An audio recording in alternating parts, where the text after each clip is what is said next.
नमस्कार, आप देख रहे न्यूज 18 राजस्थान। मैं हूं आपके साथ आयुषी गुप्ता। चले रुक करते हैं खबरों की ओर।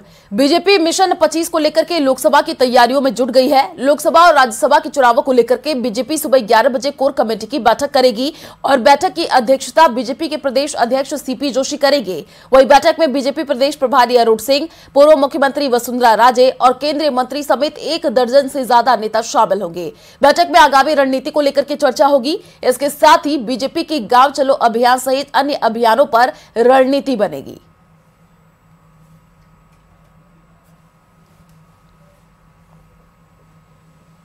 तो डिप्टी सीएम प्रेमचंद बैरवा शाहपुरा भीलवाड़ा दौरे पर। आपको बता दें कि शाम 4 बजे शाहपुरा पहुंचेंगे और प्रतिभा सम्मान समारोह में शिरकत करेंगे। शाम 6:30 बजे भीलवाड़ा पहुंचेंगे और नगर परिषद टाउन हॉल सम्मान समारोह में शिरकत करेंगे। तो इस वक्त की ये बड़ी जानकारी आपको दे रहे हैं प्रेमचंद बैरवा। शाहपुरा और भीलवाड़ा दौरे पर रहने वाले हैं। प्रतिभा सम्मान समारोह में शिरकत करने का कार्यक्रम बताया जा रहा है और शाम 6:30 बजे भीलवाड़ा पहुंचने का कार्यक्रम है। तो नगर परिषद टाउन हॉल सम्मान समारोह में प्रेमचंद बैरवा शिरकत करेंगे। ये बड़ी जानकारी आपको दे रहे हैं डिप्टी सीएम प्रेमचंद बैरवा। शाहपुरा भीलवाड़ा दौरे पर रहने वाले हैं।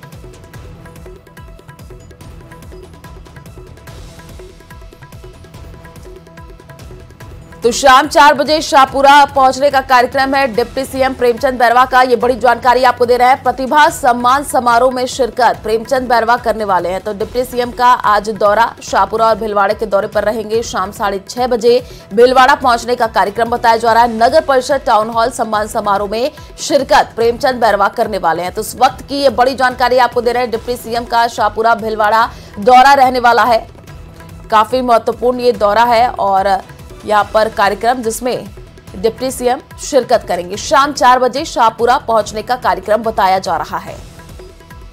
तो प्रतिभा सम्मान समारोह में शिरकत प्रेमचंद बैरवा करने वाले हैं। ये बड़ी जानकारी आपको दे रहे हैं। शाम 6:30 बजे भीलवाड़ा पहुंचने का कार्यक्रम है।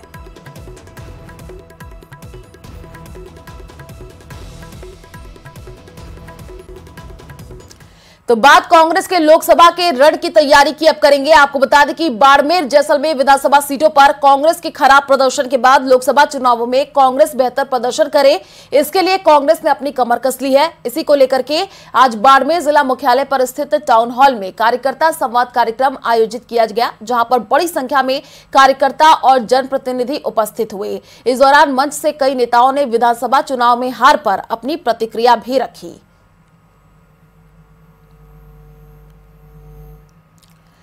तो कांग्रेस का कार्यकर्ता संवाद कार्यक्रम हार के बाद जीत के लिए मंथन। अब देखिए पूरी तरीके से कांग्रेस जुट चुकी है। कार्यकर्ता की भावना का ध्यान रखा जा रहा है और साथ ही साथ कार्यकर्ता सम्मेलन से ये कहा जा रहा है कि आने वाले दिनों में मजबूती बनेगी। ये कह रहे हैं कि भाई उस वक्त हम जो कर सकते थे वो थोड़ा बहुत हम नहीं कर पाए। सरकार ने अच्छा किया, बट हम संगठन के लोग जो उसकी टिकट काटना चाहिए था वो नहीं काट पाए। लेकिन अब हम करके दिखाएंगे और कांग्रेस के कार्यकर्ता जो चाहेंगे वो फैसले हम लोग करेंगे और पार्टी आला कमान फैसले करेगी और हम लोग जीतेंगे। लड़ रहे हैं, आपने देखा होगा 4 दिनों के अंदर जो सत्ता पक्ष का हाल रहा है, उनके मंत्री जवाब नहीं दे पा रहे हैं। जो हमारे क्वेश्चंस हैं सब घबराए हुए हैं, असमंजस की स्थिति है ये विधानसभा के अंदर बन रही है। हमने जनता के जो मुद्दे हैं उनको बड़े तरीके के साथ नियम और प्रक्रिया के तहत विधानसभा में उठाया है। तो कांग्रेस के वर्कर्स ने जो बातें की है, हाँ जहाँ कोई डिफरेंस कोई बहुत ज्यादा वोटों का नहीं है, एडजस्टमेंट की मैनेजमेंट की कमी रहेगी, तो उन बातों को आपने सुना। आपके भी अंदर भी बैठे थे, हमने आपको भी नहीं कहा कि आप बाहर चले जाओ। हमने खुली रूप में बातें की हैं। तो इनकी भावनाएं जो हैं उनके ऊपर ही चलेंगी। बात कांग्रेस की बैठक की करेंगे। राजस्थान प्रदेश चुनाव समिति के सदस्य और लोकसभा चुनाव अजमेर प्रभारी पूर्व मंत्री मुरारी लाल मीणा आज एक दिन से आपको बता दें दौरे पर अजमेर पहुंचे। इस दौरान उन्होंने कांग्रेस पदाधिकारी से लोकसभा चुनाव को लेकर के फीडबैक लिया और रायशुमारी करते हुए दावेदारों के आवेदन भी यहां पर लिए गए। तो जीत के लिए अब रायशुमारी की जा रही है। आपको बता दें कि मिशन 25 पर कांग्रेस पूरी तरीके से फोकस्ड है। देखो बिना मेहनत कोई सफलता नहीं मिलती है। आज स्थिति ये है कि जो हमारे सामने वाली पार्टी है वो धर्म के नाम पे, जाति के नाम पे और भावना भड़का करके वो लोगों को इमोशनल कर देते हैं। और ऐसी स्थिति में यदि हमारा कार्यकर्ता एकजुट होकर मजबूती से मेहनत नहीं करेगा तो चुनाव जीतना मुश्किल हो जाता है। इसलिए मेरा कार्यकर्ताओं से निवेदन था या आह्वान था कि आप सब मजबूती के साथ में एकजुट रहिए, एकजुट होकर मेहनत करिए और मेहनत से फतेह प्राप्त की जा सकती है। तो 10वीं फेल आईएएस आईपीएस के नाम पर साइबर फ्रॉड को अंजाम दे रहे हैं। ऐसे ही एक हैरान करने वाली कहानी महाराष्ट्र के नागपुर से आई है, जहां शातिरों ने नागपुर सीपी के नाम पर ठगी की है। देखिए रिपोर्ट। जिन अधिकारियों के कंधों पर लोगों को ठगी से बचाने की जिम्मेदारी है, वे खुद साइबर ठगों के निशाने पर हैं। ठगों ने आईएएस और आईपीएस अधिकारियों के फेसबुक अकाउंट हैक करने के बाद फर्जी अकाउंट बनाकर उनसे जुड़े लोगों से ठगी शुरू कर दी है। आपकी टीवी स्क्रीन पर नजर आ रहे इन शातिरों पर ऐसा ही आरोप है। 2 सितंबर 2023 में माननीय सीपी साहब इनका फेक अकाउंट बनाया गया था और उससे फ्रेंड रिक्वेस्ट लेके सीआरपीएफ का ऑफिसर करके और बदली करके फर्नीचर बेचने वाला हूँ करके ऐसा फंसा के 2 विक्टिम से अलग अलग पैसे ले गए थे। ये गुना दाखिल था। जांच अधिकारी के मुताबिक मामला 2 सितंबर 2023 का है। शातिरों ने नागपुर शहर के पुलिस आयुक्त अमितेश कुमार के नाम पर भी फर्जी फेसबुक अकाउंट तैयार किया। इस अकाउंट के जरिए साइबर अपराधी पुलिस आयुक्त के मित्रों से पैसे की मांग कर रहे थे। शिकायत के बाद तफ्तीश में जुटी पुलिस ने 3 आरोपियों को राजस्थान से गिरफ्तार किया था। उनसे पूछताछ के बाद पुलिस ने और 2 आरोपियों को दबोचा। रुकमुद्दीन सहबुद्दीन वय 28 साल, इसको अरेस्ट किया। ये अकाउंट से पैसे निकाल के आगे ट्रांजैक्शन इसका फॉरवर्ड करता था और ग्रुप में डिस्ट्रीब्यूट करता था। ये ऐसा इसका रोल है। इसको हम लोग ने अरेस्ट किया है और उसमें से आरोपी अरेस्ट करने हैं, वो भी तपास चालू है। पुलिस के मुताबिक उसने सुरेंद्र सिंह, तौसीफ खान, संपत राम के साथ मुख्य आरोपी रुकमुद्दीन सहबुद्दीन को भी अरेस्ट कर लिया है। गिरफ्तार आरोपी रुकमुद्दीन सहबुद्दीन अलवर का रहने वाला है, लेकिन इस केस के 2 आरोपी अभी भी फरार हैं, जिनकी गिरफ्तारी के लिए पुलिस जगह जगह दबिश दे रही है। Bureau report, news 18 Rajasthan.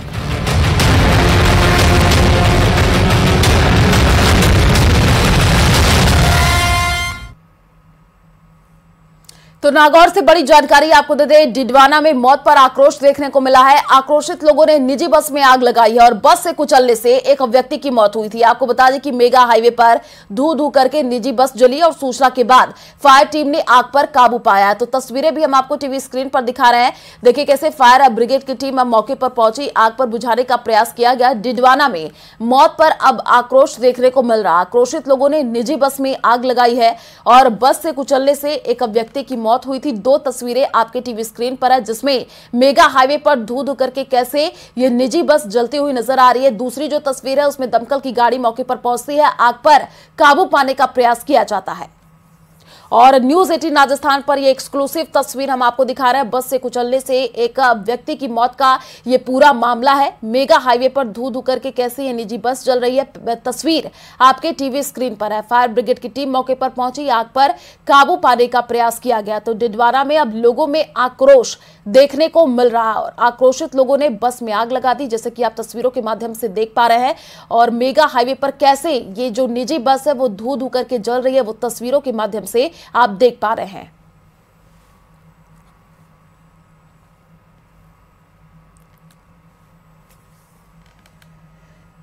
तो बस से कुचलने से एक व्यक्ति की मौत का ये पूरा मामला है। उसके बाद से लोगों में आक्रोश देखने को मिला। आक्रोशित लोगों ने निजी बस में आग लगा दी और तस्वीर देखिए, ये भयावह तस्वीर आपको दिखा रहे हैं कैसे ये आग की लपटें यहाँ पर तेज होती हुई नजर आई। और दूसरी तस्वीर जो है उसमें मौके पर दमकल की गाड़ियां पहुंचती हैं, आग पर काबू पाने की कोशिश की जाती है।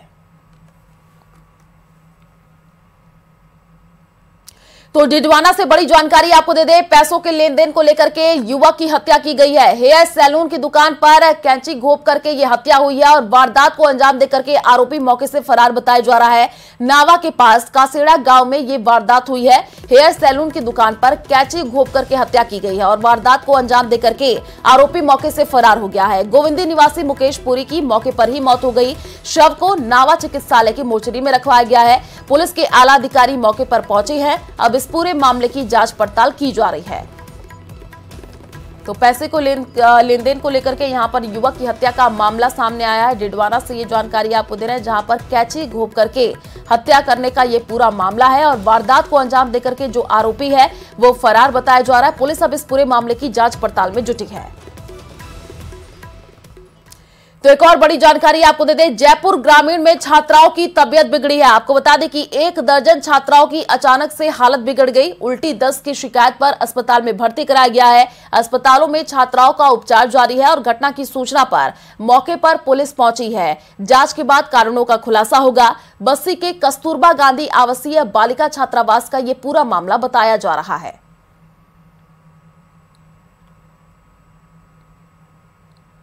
तो जयपुर के विद्याधर नगर थाना इलाके में बीते सप्ताह एसबीआई बैंक के स्ट्रांग रूम के नीचे डकैती के इरादे से खोदी गई सुरंग मामले में पुलिस ने वारदात में शामिल 2 और आरोपियों को गिरफ्तार किया है। डीसीपी नॉर्थ राशि डोगरा डूडी ने बताया कि मुख्य सूत्रधार 50,000 के इनामी दोनों आरोपियों को मुंबई के धारावी से पकड़ा गया है।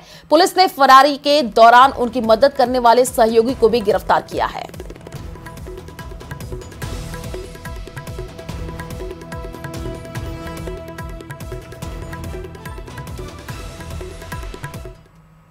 खून के रिश्ते तार तार हो रहे हैं, अपनी ही अपनों की जान ले रहे हैं। ऐसे ही एक रूह कपा देने वाली खबर बीकानेर के कोलायत से सामने आई है। देखिए रिपोर्ट। खून का रिश्ता हुआ तार तार, भरोसा रो रहा जार जार, साजिश को अंजाम देने में गवाई जान, सन्न रह गया समाज, पुलिस हुई हलकान। बाप रे बाप, इतना बड़ा पाप। बीकानेर से आई ये तस्वीर चर्चा का सबब बनी हुई है। देश और समाज को सोचने के लिए मजबूर कर रही है कि कोई पिता अपने बेटे के साथ ऐसा कैसे कर सकता है। सीसीटीवी फुटेज 2 फरवरी का है। दोपहर के 3:24 का है। सरोवर के सेल्फी पॉइंट के पास एक शख्स जिसका नाम जितेंद्र ओझा बताया जा रहा है, वो अपने बेटे के साथ खड़ा है। दोनों आपस में बात कर रहे हैं। कुछ देर बाद जितेंद्र बेटे को तालाब के किनारे लेकर पहुंचता है और उसे धक्का देकर सरोवर में गिरा देता है। किनारे पर होने के कारण बच्चा बाहर आने लगता है, जिस पर पिता खुद तालाब में कूदता है और उसे गहरे पानी में लेकर जाता है। लेकिन बेटे को मारने के चक्कर में बाप अपनी जान गंवा बैठता है। आरोपी पिता का शव शुक्रवार शाम को मिल गया। मैं और मेरी टीम एसडीआरएफ की टीम भी आई हुई है बीकानेर से, सिविल डिफेंस के लोग भी आए हुए हैं और ग्रामीण भी मदद कर रहे हैं। सारे एकजुट होकर लगे हुए हैं। हादसा बीकानेर शहर से 50 किलोमीटर दूर कोलायत में कपिल सरोवर का है। आरोपी पिता जितेंद्र ओझा और उसका बेटा जयंत शहर के मोहता चौक के रहने वाले थे। मुझे टेलीफोन सूचना मिली कि कपिल मुनि सरोवर में सेल्फी पॉइंट पर एक व्यक्ति की लाश पानी में तैर रही है, जिस पर मैं थाना अधिकारी और मेरे मुलाजमान मौके पर पहुंचे और आकर के देखा तो एक व्यक्ति की लाश है वो तैर रही थी। जितेंद्र की करतूत ने समाज को सन्न कर दिया है। लोग पूछ रहे हैं कि बेटे के लिए ढाल का काम करने वाला एक पिता कैसे अपने ही खून की जान ले सकता है। हादसे के बाद जितेंद्र का परिवार भी हैरान है। अब पुलिस बेटे के मर्डर की कोशिश में जान गंवाने वाले बाप की कुंडली खंगाल रही है। न्यूज़ 18 राजस्थान के लिए बीकानेर से विक्रम जागरवाल की रिपोर्ट।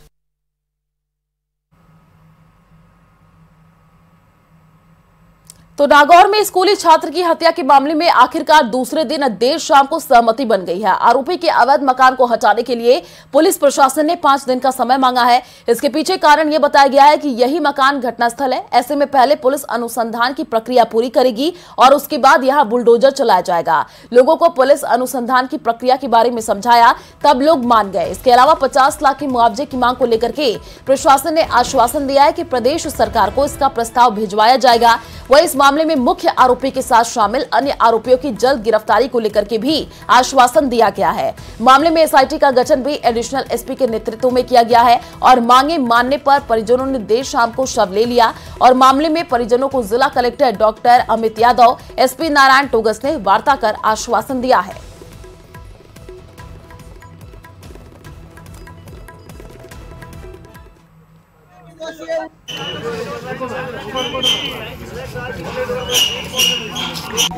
कई शुक्र है देखिए संबंधित की गिरफ्तारी की जाए तो उसके संबंध में कुछ गिरफ्तार भी हुए और बाकी कार्रवाई करवा रही है पुलिस से, इसमें सहमति हुई है। दूसरा दोषी पुलिसकर्मियों के विरुद्ध कार्रवाई का है। तीसरा जो आरोपी के मकान जो है अतिक्रमण में बताए गए हैं तो उसके संबंधित की जांच करके नियमानुसार उसमें अग्रिम कार्रवाई की जाएगी। उनका जो भी देखिए, कल जो एक बच्चा गायब था उसका मुकदमा दर्ज हुआ था। कल हमने मुलजिम को गिरफ्तार करके उसके निदाई से उसकी डेड बॉडी को रिकवरी कर लिया था और उसके पोस्टमार्टम को लेके पीड़ित पक्ष है वो कुछ डिमांड को लेके आज धरने पे बैठा था। कलेक्टर साहब के और हमारे साथ में उनके जो पीड़ित पक्ष है उनके साथ वार्ता हुई। वार्ता होके ये तय हुआ कि ये जो इसकी जांच है वो एसआईटी गठित की जाएगी। एडिशनल एसपी के नेतृत्व में वो अनुसंधान करेगी। भाई हमारी यही मांग है कि दोषियों ने अगला ने गिरफ्तार करो और टोटल जितना भी दोषी है पाने सजा मिले और ये गिरोह को पूरा पर्दाफाश हुए। कौन आगे गिरोह में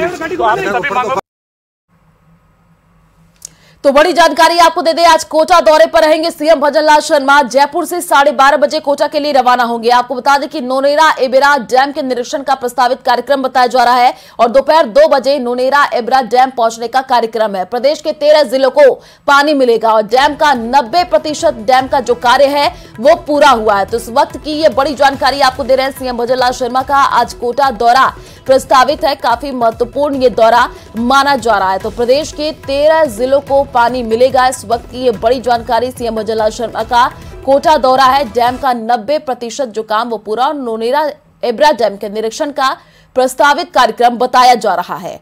तो दोपहर 2 बजे नोनेरा एबरा डैम पहुंचने का कार्यक्रम है सीएम भजनलाल शर्मा का। इस वक्त की ये बड़ी जानकारी आपको दे रहे हैं। ज्यादा जानकारी के लिए संवाददाता हिमांशु हमारे साथ फोन लाइन पर जुड़ चुके हैं। हिमांशु, आज कोटा दौरे पर सीएम भजनलाल शर्मा रहने वाले हैं, क्या क्या कार्यक्रम प्रस्तावित है, विस्तार से बताइए।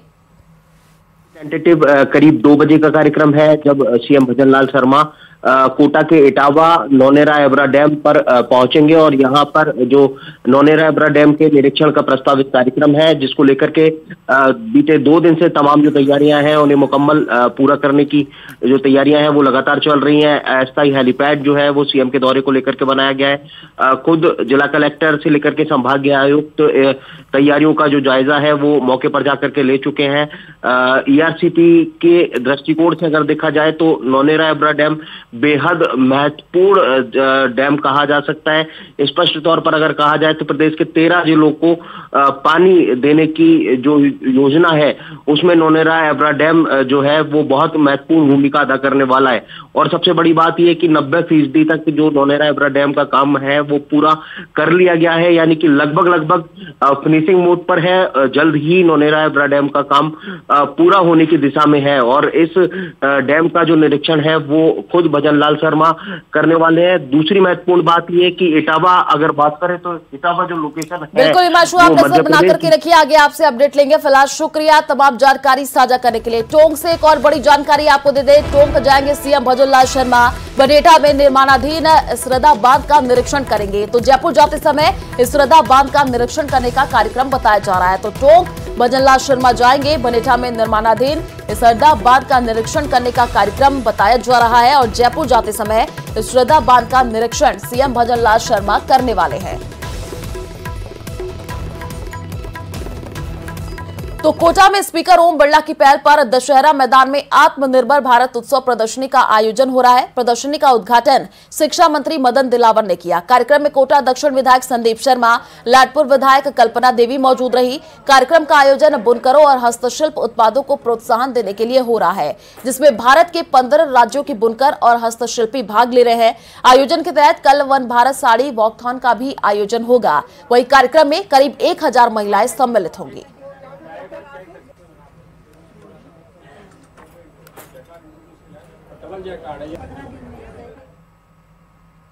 बोलते बतियाते हंसते गाते कामयाबी हासिल करने का फॉर्मूला मिले, डाइनिंग टेबल पर सक्सेस मंत्र मिले और गाना गाकर के मनोबल बढ़ाया जाए तो असर तो होगा ही। कोटा कलेक्टर ऐसी ही कोशिश से छात्रों को मोटिवेट कर रहे हैं। देखिए रिपोर्ट।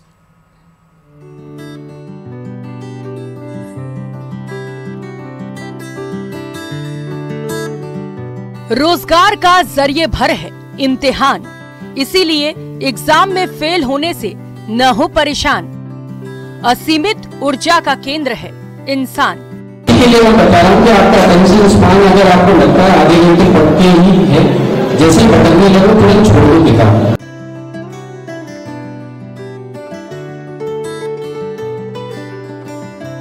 महान भारत की हो संतान, थोड़ा तो रखो इत्मीनान। आपकी लाइफ में जो एक्सपीरियंस उसको अटैच कर दो, किसी मूवी से अटैच कर दो, किसी स्पोर्ट्स की गेम से अटैच कर दो। जिंदगी इस एग्जाम से बड़ी है और बहुत विशाल है और जिंदगी में सबको बड़े काम करने हैं। इन एग्जाम्स से सिर्फ एक क्षणिक जो होता है वो अचीव होता है, बाकी जिंदगी इससे काफी बड़ी। कोचिंग, पढ़ाई, टेंशन और सुसाइड की वजह से सुर्खियों में रहने वाला कोटा अब हार जीत से परे अपनी एक अलग पहचान गढ़ना चाहता है। अपने बच्चों को एग्जाम में ही नहीं जीवन में भी कामयाब बनाना चाहता है। आपके टीवी स्क्रीन पर नजर आ रही तस्वीरें इसी कोशिश का नतीजा हैं। आपके दिमाग में कुछ अच्छा है इसलिए आप यहाँ तक पहुँचे। You want to be a good person, you want to do something in life. It's just a bus stop की तरह है। बस स्टॉप आप 10 मिनट में आप रुके हो सकता है जिंदगी आपको इसलिए इस स्टॉप पे उतार दे, हो सकता है जिंदगी के कुछ और इरादे हों। दरअसल कोचिंग स्टूडेंट्स को डिप्रेशन से दूर रखने के लिए कलेक्टर डॉक्टर रविंद्र गोस्वामी ने कामयाब कोटा अभियान की शुरुआत की है। इसके तहत कलेक्टर स्टूडेंट्स के बीच पहुंचकर उनसे बातचीत कर रहे हैं, हार जीत से परे जिंदगी में कामयाबी हासिल करने का हुनर बता रहे हैं। कामयाब कोटा अभियान के तहत डिनर विद कलेक्टर इवेंट रखा गया था। यहाँ उन्होंने बच्चों के साथ करीब 2 घंटे बिताए और उनसे अलग अलग मुद्दों पर बातचीत भी की। कलेक्टर ने हॉस्टल में छात्र छात्राओं के साथ डिनर करते हुए बातों ही बातों में जिंदगी के फलसफे समझाए। साथ ही अपील की कि विफलता से निराश न हो, हार न माने, बल्कि विफलताओं से सीखते हुए, चुनौती देते हुए आगे बढ़ते जाएं। इस धरती को लेकर आप छोटे से कमरे में घुस के कुछ गलत कदम उठाने के लिए नहीं बनेंगे। मुझे आप सबसे मेरी बहुत बड़ी अपील है, स्वयं को पहचानो। जो भारत देश के महान संतानों, स्वयं को पहचानो। बहुत बड़े काम करने के लिए आपका जन्म हुआ और इस रास्ते को मंजिल मत समझो। मंजिल कहीं और है और मंजिल बहुत बड़ी है और वो आपका वेट कर रही है। कलेक्टर ने एक स्टूडेंट का सवाल ध्यान पूर्वक सुनते हुए सहजता से जवाब दिया। उन्होंने स्टूडेंट्स के सवालों का, शंकाओं का समाधान दिया। विद्यार्थी जीवन के अपने अनुभव भी बांटे, जिसका असर साफ नजर आ रहा था। न्यूज़ 18 राजस्थान के लिए कोटा से हिमांशु मित्तल की रिपोर्ट। तो चलिए फिलहाल इस बुलेटिन में इतना ही। बाकी खबरों के लिए आप देखते रहिए न्यूज़ 18 राजस्थान। नमस्कार।